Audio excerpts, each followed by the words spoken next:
ဒီရလုပ်ငန်းရှင်တွေကိုခန့်လိုက်တဲ့အစိုးဝါးဆုံးဝန်ထမ်းတယောက်ကဘယ်တော့မှ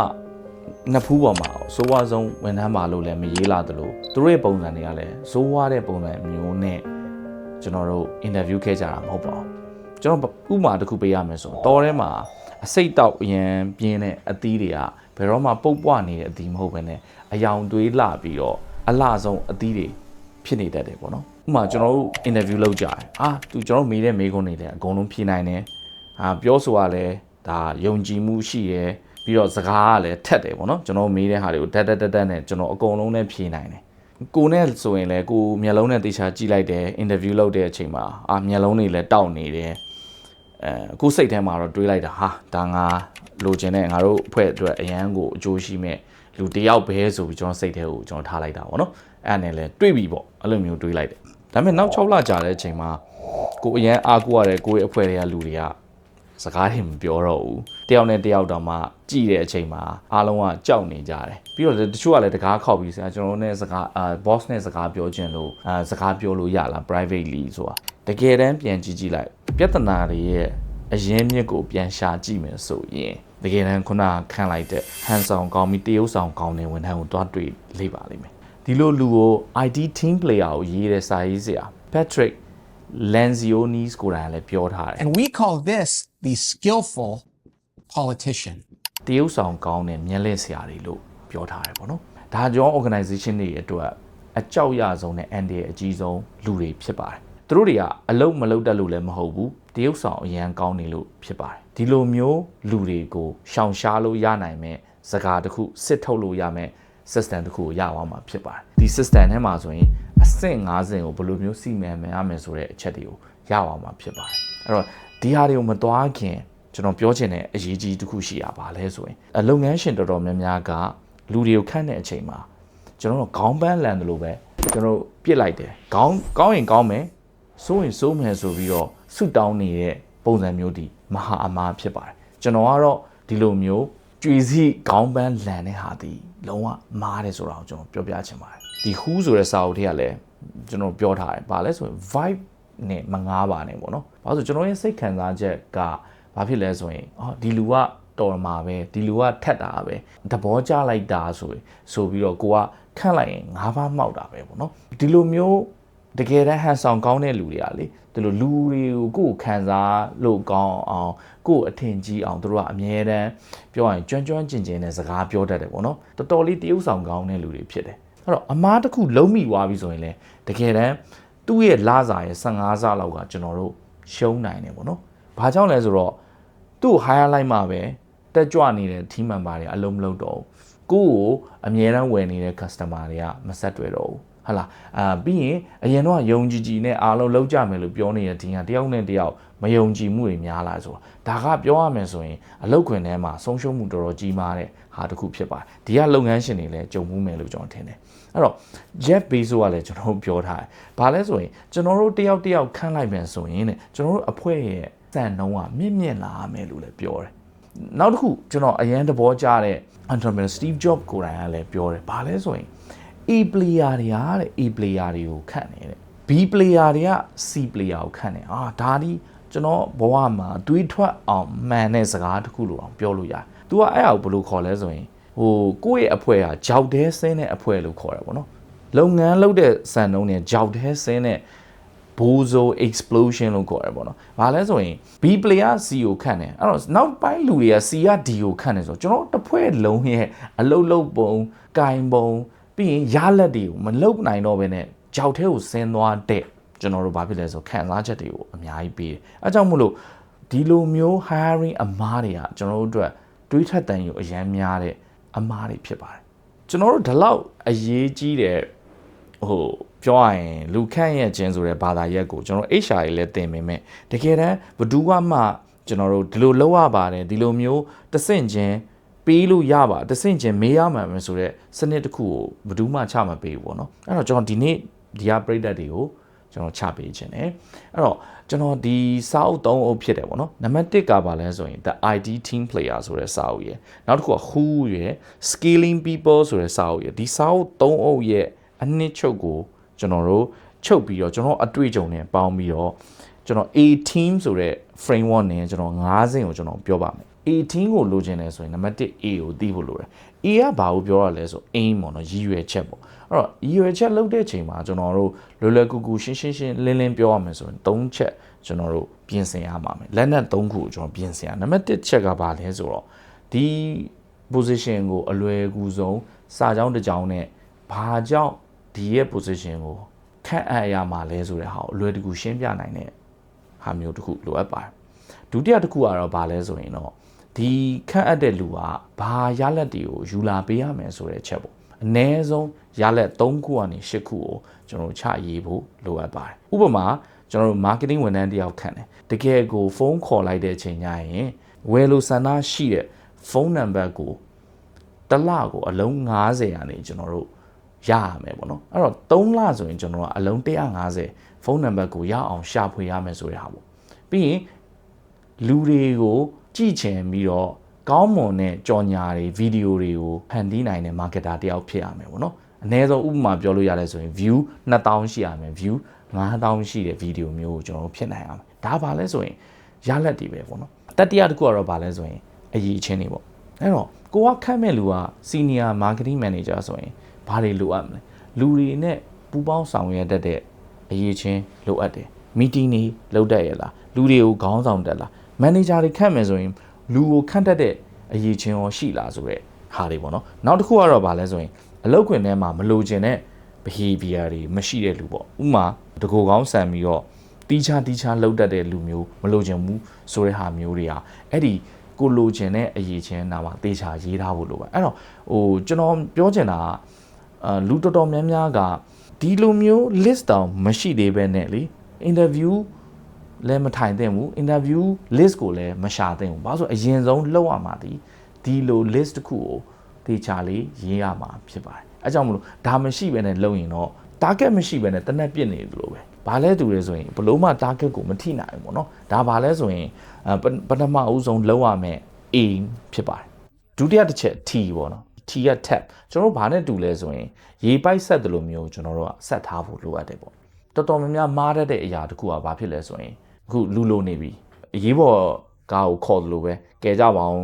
်လောက်ကြပါအောင် CV ပေးကြပါအောင်ဆိုတဲ့ဟာမျိုးပေါ့နော်အဲ့ဟာဒီကျွန်တော်တို့ကိုဘာဖြစ်လဲဆိုရင်အယူမီဝိုင်းဖြစ်နေတဲ့အချိန်အကိုကအရန်အလင်လိုနေတဲ့အချိန်မှာအမားတွေများစေတဲ့အကြောင်းအရာတစ်ခုလည်းပြောလို့ရတယ်တကယ်တမ်းပြန်စဉ်းစားကြည့်မယ်ဆိုရင်ဒီလိုမျိုးအရန်တော်တဲ့လူတွေကဘယ်တော့မှကျွန်တော်တို့တင်လိုက်တဲ့ကြော်ညာကိုမြင်ပြီးလာလျှောက်တယ်ဆိုတာအရန်ရှားပါတယ်ဘာလို့ဆိုတော်နေတဲ့လူတွေကအမြဲတမ်းတက်နေရမှာနေရာကောင်းရပြီးကလေးရှိကြတယ်ပေါ့နော်အဲကြောင့် A players တွေကဘယ်တော့မှအလုံးမရှားပါဘူးအဲကြောင့်ကျွန်တော်တို့ကဘာအကောင်းဆုံးကျွန်တော်တို့ကရှာဖွေရမှာဒီအခုကျွန်တော်တို့ ਨੇ လုံနေတဲ့လူတွေထဲမှာသူတို့မေးရမှာအရန်တော်ဆုံးအတော်ဆုံးအယောင်သမားတယောက်ရှိလားအတော်ဆုံး video editor ရှိလားကိုယ့်ရဲ့ပတ်ဝန်းကျင်မှာကိုယ်နဲ့တူတူလုံနေတဲ့လူတွေစီကနေပြီးတော့ဘာလဲဆိုရင်ထောက်ခံမှုရထားတဲ့ number list တွေကိုကျွန်တော်စစုဖို့လိုအပ်ပါတယ်တကယ်တမ်းပြဿနာတက်မှရှာတာဒီကျွန်တော်တို့မဟာအမားဖြစ်ပါတယ်အဲကြောင့်မလို့ကျွန်တော်အနေနဲ့ရေပိုက်တွေတွဲထားပြီးရေအများကြီးစင်းနေဖို့ list တစ်ခုလိုအပ်ပါတယ်အဲ့တော့ကျွန်တော်တို့လိုတာကဘာလဲဆိုရင်လုံးဝတက်တည်နဲ့ယုံကြည်မှုရထားတဲ့ list ရှိဖို့လိုတယ်ပြီးမှကျွန်တော်တို့ကဘာဖြစ်လဲဆိုရင်ဒီကြော်ညာကနေရနိုင်တဲ့လူတွေကိုယူတာဖြစ်ပါတယ်အဲ့တော့ကျွန်တော်တို့အပတ်စဉ်ကိုနဲ့အလုံးလုံးနေလူတွေကိုမေးရမှာခင်ဗျားဘဝမှာအတော်ဆုံးဘလို့လူနဲ့လုပ်ဘူးလဲအဲ့လိုလူတွေကိုကျွန်တော်တို့က list down လုပ်ပြီးတော့ဘာလုပ်ဖို့လိုလဲဆိုရင်ခြာရေးထားဖို့လိုအပ်ပါတယ်အဲ့တော့နံပါတ်3ခုရောက်လာကြပြီပေါ့နော် A team ဆိုတော့ E ပေါ့ E ဆိုတာကဘာလဲဆိုရင် sensitive ပေါ့ examine ပေါ့အခုဒီ who ဆိုတဲ့စာအုပ်ရေးတဲ့ street and smart ဆိုတဲ့ပုံကိုနှစ်ယောက်ကပြောထားတယ်ပေါ့နော်ကျွန်တော်တို့တွေကတဲ့interview လုပ်တဲ့အချိန်မှာဆိုရင်ညံစမ်းပု္ပ္ပစာတွေမေးရမယ်လို့ psychological question တွေပေါ့စိတ်ပညာနဲ့ဆိုင်တဲ့ question တွေမေးလိုက်ရင်သူတို့တွေပို့ဖြေနိုင်မယ်ဆိုတာအဲ့လိုမျိုးထူးဆန်းတဲ့ question တွေအရင်ကြီးမလိုပါဘူးတဲ့တကယ်တမ်းသူပြောတာကတော့ရိုးရှင်းပါပဲတဲ့ဘာလဲဆိုရင်ဒီပုံကိုတယောက်ကျွန်တော် CV မှာ10နှစ်လုပ်ပူတယ်အလုပ်10ခုလုပ်ပူတယ်ဖြည်းဖြည်းချင်းသူ့ကိုမင်းကုန်း၄ခုပဲပြောပါတယ်ဥပမာဆိုရင်ဘာလဲဆိုရင်ဘာလုပ်ဖို့အတွက်ခံလိုက်တာလဲပေါ့နော်နောက်တစ်ခုအဲ့ဒီလုံမှာအောင်မြင်ဆုံးဟာတွေကဘာတွေလဲပေါ့အဆိုးဆုံးကြာရှုံးခဲ့တဲ့ဟာဘာတွေလဲပေါ့ပြီးတော့ဘာကြောင့်မို့လို့အဲ့အလုပ်ကိုထွက်ခဲ့တာလဲဒီ၄ခုကိုပဲဒီခုန10ခုရှိရအလုပ်10ခုပြောင်းခဲ့တဲ့လူ10ခုလုံးမေးကြည့်ပါတယ် တကယ်တမ်းပြောရမယ်ဆိုရင်တရုတ်ဆောင်ကောင်းဟန်ဆောင်ကောင်းတဲ့လူတွေဟာတဲ့ပုံမြင်ကောင်းကောင်းလေးတစ်ခုကိုပြောဖို့အတွက်တို့တေချာစဉ်းစားထားပြီးသားတဲ့ဒီလိုမျိုးခုနလိုမျိုးပုံမြင်10ခုကိုကျွန်တော်ပြောဖို့ဆိုတာတို့တောင်းတန်းကိုစဉ်းစားထားမှာမဟုတ်ဘူးတဲ့ပြီးရင်လည်းပုံမြင်တစ်ခုနဲ့တစ်ခုပြောတဲ့အချိန်မှာတကယ်တမ်းဟန်ဆောင်ပြီးလိန်ပြောတဲ့အချိန်မှာဆိုရင်ဟန်ဆောင်မှုတွေကပေါ်လာတတ်တယ်ပေါ့နော်အဲကြောင့်မို့လို့တရုတ်ဆောင်ပြီးဟန်ဆောင်ကောင်းတဲ့လူနဲ့တကယ်ငားရမယ်တကယ်ဝန်ထမ်းကောင်းကွာခြားစေတဲ့မိကုန်းတစ်ခုကျွန်တော်ပြောပြရစေအဲ့ဟာဘာလဲဆိုရင်အခုချိန်မှာဒါတဲ့ခင်ဗျားနဲ့အရင်တော့လောက်ခဲ့ဘူးတဲ့ manager ကိုကျွန်တော်ဖုန်းခေါ်လိုက်လို့ရှိရင်တဲ့ဘယ်လိုမျိုးလောက်ခဲ့တယ်ဆိုတာကိုမေးတဲ့အချိန်ကျရင် तू ဘယ်လိုမျိုးပြောမယ်လို့ထင်လဲလို့ဆိုတော့မိကုန်းမေးလိုက်တဲ့အချိန်ကျရင်တဲ့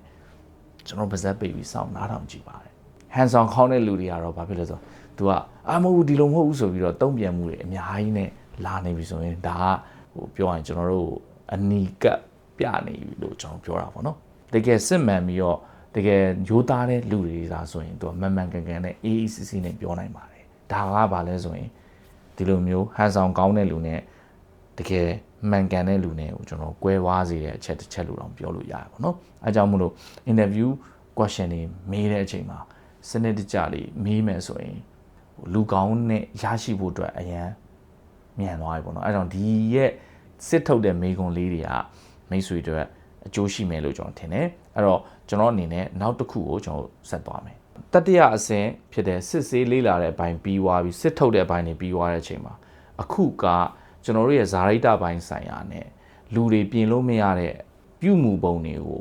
ုလေးလာသုံးသက်အကဲဖြတ်တဲ့အပိုင်းကိုရောက်လာပြီအဲ့ဒါဘာလဲဆိုရင် access လို့ခေါ်တယ်တကယ်ကောင်းမွန်တဲ့စိန်တုံးလေးတွေဖြစ်တဲ့လူတွေကိုကျွန်တော်ဘယ်လိုမျိုးဘယ်လို quality ရှိလဲဘယ်လိုဝိသေသလက္ခဏာတွေရှိလဲဘယ်လိုမျိုးစိတ်ထားတွေရှိလဲဆိုတာဟာကိုကျွန်တော်တို့ခွဲခြမ်းတတ်မှာတာဖြစ်မှာပါဖြစ်ပါတယ်အဲ့တော့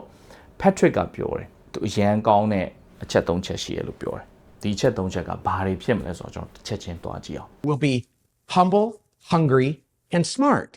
အရေးကြီးဆုံးတစ်ခုကတော့ဘာလဲဆို humble လို့ခေါ်တယ်ပေါ့နော်နှိမ့်ချတတ်ခြင်းဘာလို့နှိမ့်ချတာလဲဆိုရင်အောင်မြင်နေဆိုရင်လည်းငါတို့ဆိုတာငါဆိုတာတဲ့ငါတို့လို့တင်တဲ့လူမျိုးပေါ့နော်မားဝါရင်ဆိုရင်လည်းโอเคကျွန်တော်တို့မားဝါတယ်လို့ပြောတယ်အောင်မြင်သွားပြီဆိုရင်လည်းငါတို့အဖွဲလှုပ်လို့ကျွန်တော်တို့ပြောတယ်တခုခုဆိုရင်အဖွဲနဲ့လှုပ်ပြီးတော့ကျွန်တော်တို့ကဘာလဲဆိုရင်အောင်မြင်မှုကိုတူတူ sharing လုပ်တတ်တဲ့လူမျိုးကနှိမ့်ချတတ်တဲ့လူလို့ပြောလို့ရတယ်ရှားတယ်တကယ်လဲတန်မိုးရှိရပေါ့နော်နောက်တစ်ခုကတော့ဘာလဲဆိုရင်တော့ hungry ပေါ့နော်သူအရန်တိုးတက်ချင်တယ်သူ့ရဲ့မိသားစုအတွက်သူအရန်ချစ်ရတဲ့လူတွေအတွက်သူ့ကိုယ်သူလည်းရီမန်းချက်ကြီးပြီးတော့အမြဲတမ်းလေ့လာတယ်သင်ယူတယ်နောက်တစ်စိမ့်ကိုသွားချင်နေတဲ့စာလောင်နဲ့တိုးတက်ချင်တဲ့လူလို့ပြောလို့ရတယ်ပေါ့နော်အဲ့လိုမျိုးလက္ခဏာရှိရပေါ့နော်သူတာဝန်ကိုဘယ်တော့မှဆိုရင်သူလုံးဝမဲ့အထက်ပို့ပြီးတော့ပို့လုပ်တယ်ဥပမာကိုကအခုမှ junior level ဆိုရင် तू က senior သွားဖို့အတွက်ဘာတွေလိုအပ်နေကျွန်တော်ကြည့်တယ် manager ဖြစ်မယ်ဆိုရင် manager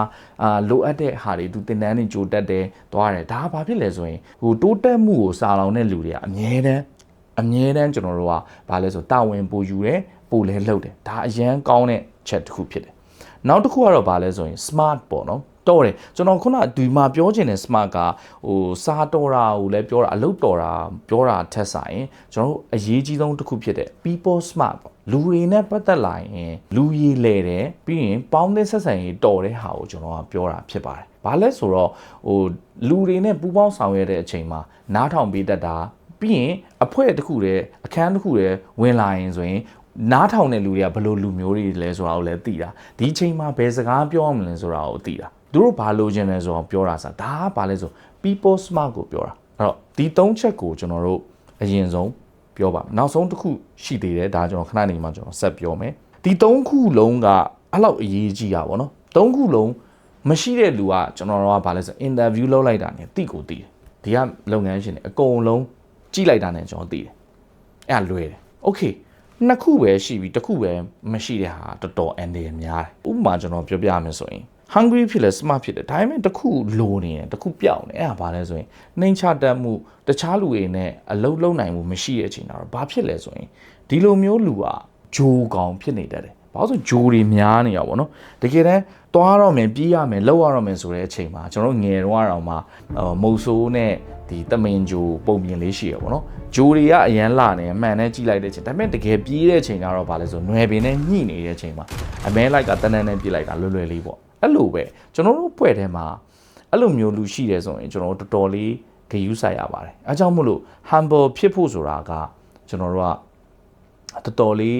ရှားလဲရှားတယ်လို့တင်ရတာလဲတင်လို့မရဘူးပေါ့နော်ပါလာမှကိုကျွန်တော်တို့ကရတာဖြစ်ပါတယ်နောက်တစ်ခုကျွန်တော်ပြန်စဉ်းစားကြည့်အောင်ဒီ၃ခုမှာပေါ့နော် okay smart တော့မဖြစ်ဘူး humble တော့ဖြစ်တယ်ရိုးသားတယ်ကြိုးစားတယ်နှိမ်ချမှုလည်းရှိတယ်ဒါပေမဲ့ခုနပြောလို့ hungry လှုပ်တယ်အဲ့တော့ဘာဖြစ်လဲအမားတွေကိုအမြဲတမ်းဖန်တီးနေတဲ့လူဖြစ်တယ်ဒါဒီလိုလူတွေကလည်းရှိတယ်ဒါပေမဲ့တို့ကိုသင်ပေးလို့တော့ရတယ်ပေါ့နော်ကျွန်တော်တတိယလူမျိုးကြတော့ဗာလဲဆိုရင်နှိမ့်လဲနှိမ့်ချတယ် smart လည်းဖြစ်တယ်လူရည်လဲလဲတယ်လူချစ်လူခင်လည်းများတယ်ဒါပေမဲ့သူ့စိတ်ထဲမှာတိုးတက်ချင်တဲ့စိတ်အားနည်းနေတဲ့လူရှိတယ်အဲ့ကြတော့ဘာဖြစ်လဲဆိုရင်သူကအလုတ်ကွင်ထဲမှာတော့အားလုံးနဲ့အဆင်ပြေတယ်ဒါပေမဲ့ဟိုတကယ်လောက်ရမဲ့လုပ်ငန်းရဲ့ဥတီချက်တွေကြတော့တကယ်ရလက်ရအောင်ကျွန်တော်မလုပ်ပေးနိုင်တဲ့လူတွေလည်းရှိတယ်အဲ့တော့ဒီ၃ခုလုံးရှိရင်တော့အကောင်းဆုံးပဲဖြစ်တယ်အဲ့တော့ကျွန်တော်ဒီ၃ခုမှာဘယ်ဟာအရေးကြီးဆုံးလဲပေါ့ဒါကျွန်တော်စဉ်းစားကြည့်အောင်ပြောရမယ်ဆိုရင်တော့ဒီ၃ခုမှာအရေးကြီးဆုံးကတော့ဘာလဲဆိုရင် humble လို့ခေါ်တဲ့နှိမ့်ချခြင်းဒါကကျွန်တော်သင်ပေးလို့မရအောင်သူပါလာမှရအောင်ရ okay hungry မဖြစ်ဘူးhungry မဖြစ်ဘူးမတိုးတက်ချင်ဘူးဆိုတာကျွန်တော်တို့မဟုတ်လူတိုင်းတိုးတက်ချင်သူတို့လိုချင်တဲ့ဟာရအောင်ကျွန်တော်က target ကိုသူလိုချင်တဲ့ဟာနဲ့အလုပ်ငန်းခွင်ကပြီးနိုင်မဲ့ဟာနဲ့ညှိလိုက်ရင်သူကလုံးဝတိုးတက်ချင်တဲ့လူတစ်ယောက်ဖြစ်သွားအောင်လုပ်လို့ရတယ်နောက်တစ်ခုရှိတယ်smart မဖြစ်ဘူးဆိုကျွန်တော်က coach လုပ်ပေးလိုက်လူတွေကိုဘယ်လိုမျိုးဆက်ဆံရလဲပြောဆိုရတာကိုကျွန်တော်လုပ်လို့ရဒါပေမဲ့ humble ဖြစ်ဖို့ကြာကျွန်တော်သင်ပေးလို့မရအောင်အဲ့တော့ဒါကဘာလဲဆိုရင် HHS hungry humble smart ကျွန်တော်နောက်ဆုံးတစ်ခုကျွန်တော်ပြောပြရမယ်ဆိုကျွန်တော်အရန်ကြိုက်တဲ့ကျွန်တော်ဒီလောပဲကြည့်လိုက်တဲ့ကျွန်တော်အရန်လည်းသဘောကျတယ်ပေါ့နော် Sharon ဆိုတဲ့တကယ်ဟို finance မှာတော်တော်တဲ့လူတယောက်ပေါ့နော်အဲဒီပုဂ္ဂိုလ်ပြောထားတဲ့ video clip လေးကိုကျွန်တော်တစ်ချက်ကြည့်ကြည့်ပေါ့နော် I had 39 one-on-one interviews. 39 one-on-one interviews in 3 different cities to get a job at Goldman Sachs. You're a hotshot, you want to work at Goldman Sachs? He pushes the binder for me. These are my prospects. Call them, set me an appointment. I go, right now? He goes, yeah, here's a phone. Here are my prospects. Call, set me an appointment. Let me see what you hotshot can do. I have no idea how to do any of this. And so I said, I'm happy to make this call, but I'd like to represent you well. Could you give me a script? He looks at me, he gathers all his stuff, puts it in his bag, shakes my hand and says, you'll do great, kid. And he walks out. ဒီ Goldman Sachs ဘဏ်မှာသူအလုပ်ရဖို့အတွက် interview ပေါင်း39ခုဖြေခဲ့တယ်ပေါ့နော်ကျွန်တော်အရန်အံ့ဩပါတယ်အဲ့တော့ तू ကပြောပြ तू ရဲ့အတွေ့အကြုံတစ်ခုကဘာလဲဆိုတော့ तू ရဲ့ boss ကမေးတယ်ပေါ့နော်ဟဲ့အောင်မင်းဒီမှာကပ္ပတထေးတွေဒီတထေးတွေက millionaire billionaire တွေကပတ်စံအများကြီးလဲရှိတယ်သူတို့ကိုမင်းဖုန်းခေါ်ပြီးတော့တဲ့သူတို့ကိုပတ်စံဒီမှာထားခြင်းအောင်ပေါ့နော်ငါတို့ဘဏ်မှာထားခြင်းအောင်မင်းဖုန်းဆက်ပါအောင်လို့ तू ကမေးပြောလိုက်တယ်ပေါ့နော်ပြောလိုက်တဲ့အချိန်မှာ तू ကဘာလို့ပြန်မေးလိုက်လဲဆိုတော့ hi boss တဲ့ကျွန်တော်ဒီဟာလေးမဆက်ခင်မှာမပြောခင်မှာဒီကဘန်စီမင်းစီကန်လေးတွေသိလို့ရမလားပြီးရင်လုံနေကြကျွန်တော်တို့ဘာဖြစ်လဲဆိုရင်ဖုန်းပြောရမ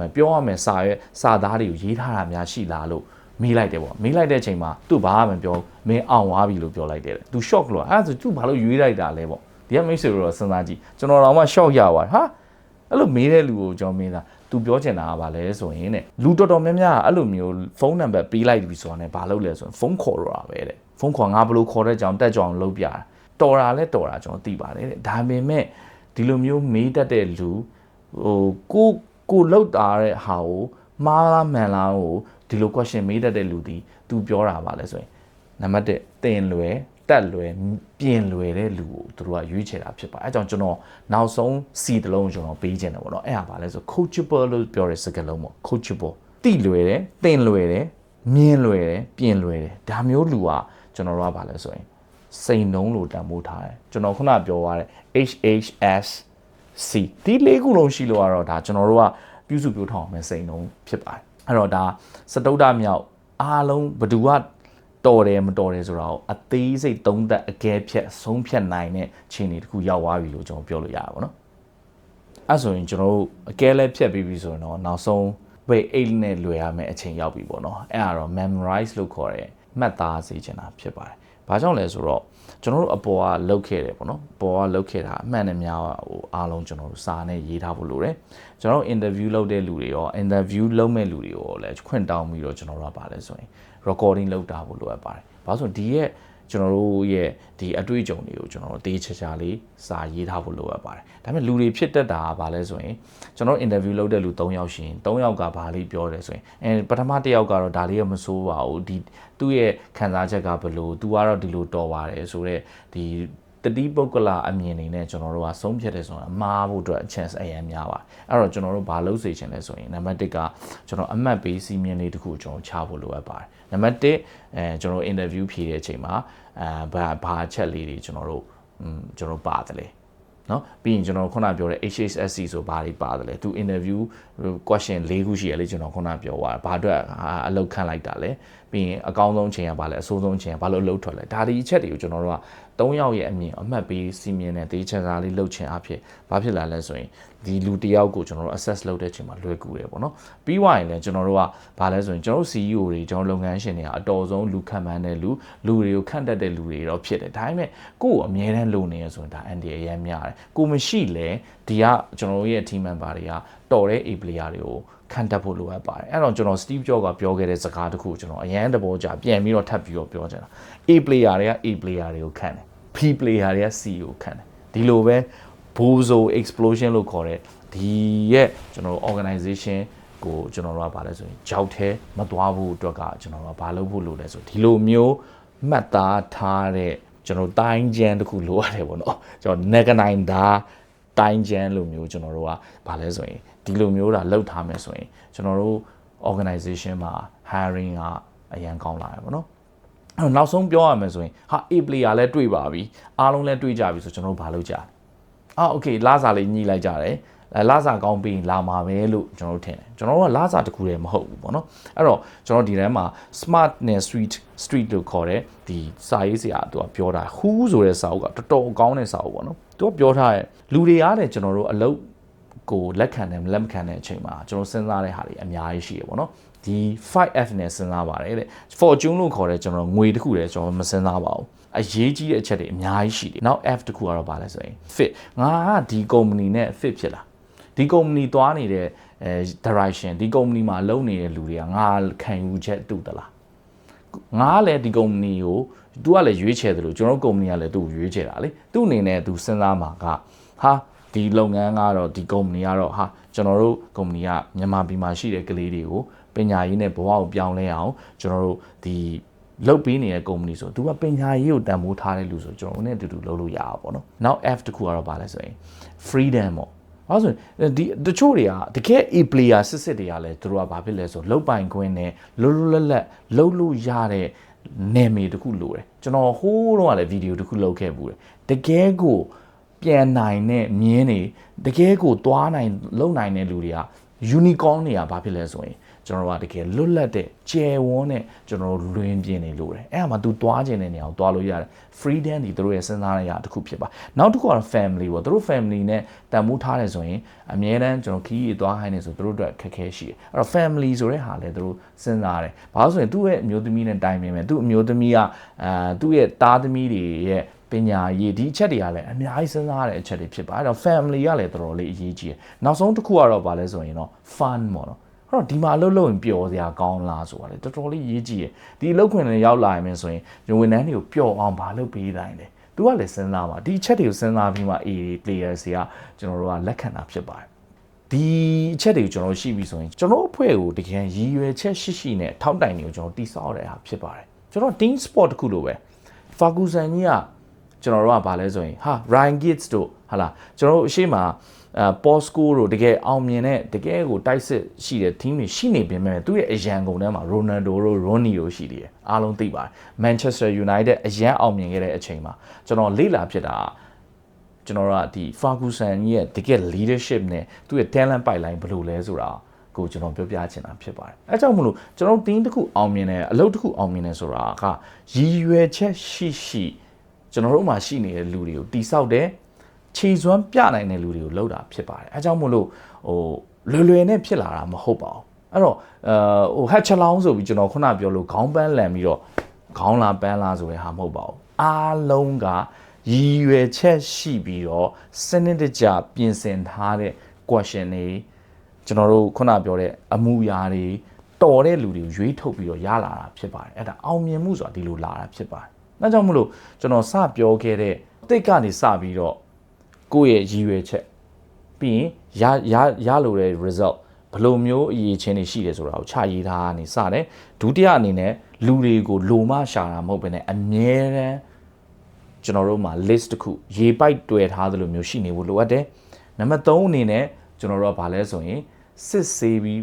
စစ်ထုတ်ရမယ်ကျွန်တော်တို့ question တွေကျွန်တော်ပြောပြခဲ့တယ်အဲ့အနေမှာနောက်တစ်ဆင့်တော်တဲ့အရေးချင်းတွေကိုအကဲဖြတ်ဆုံးဖြတ်တဲ့ HHSC ဆိုတဲ့ဟာလေးကိုကျွန်တော်တို့ပြောပြခဲ့တယ်ပေါ့နော်နောက်ဆုံးကတော့ဒီ၄ခုလုံးကိုကျွန်တော်ချရေးထားပြီးတော့တိုင်းကျန်းလိုမျိုးပြုစုထားတဲ့ဟာတွေဒီအချက်တွေကိုအကုန်လုံးလုပ်သွားမယ်ဆိုရင်တကယ်တမ်းတော်တဲ့ team တစ်ခု company very a great company ကိုကျွန်တော်လုပ်နိုင်ပါဘူးဒါတွေကကျွန်တော်လေးလာတင်ယူခဲ့တဲ့ဟာတွေဖြစ်တယ်လို့ကျွန်တော်ကိုယ်တိုင်လည်းလုပ်ခဲ့တယ်အဲ့တော့ဒါတကယ်အောင်မြင်တဲ့ great CEO တွေအကုန်လုံးလုပ်တာအဲ့တော့လုပ်ငန်းရှင်တွေအားလုံးဒီချက်လေးတွေကိုရစေချင်ပါဒီဗီဒီယိုရှည်လိုက်မယ်ခက်ရတယ်ကျွန်တော်ခဏပြန်နားထောင်ကြည့်ပါအဲ့တော့မိတ်ဆွေတို့အကျိုးကျေးဇူးရှိမယ်လို့ကျွန်တော်ထင်ပါတယ်အားလုံး18တွေကို build လုပ်နိုင်ပါစေပေါ့နော်အားလုံးကျေးဇူးတင်ပါတယ်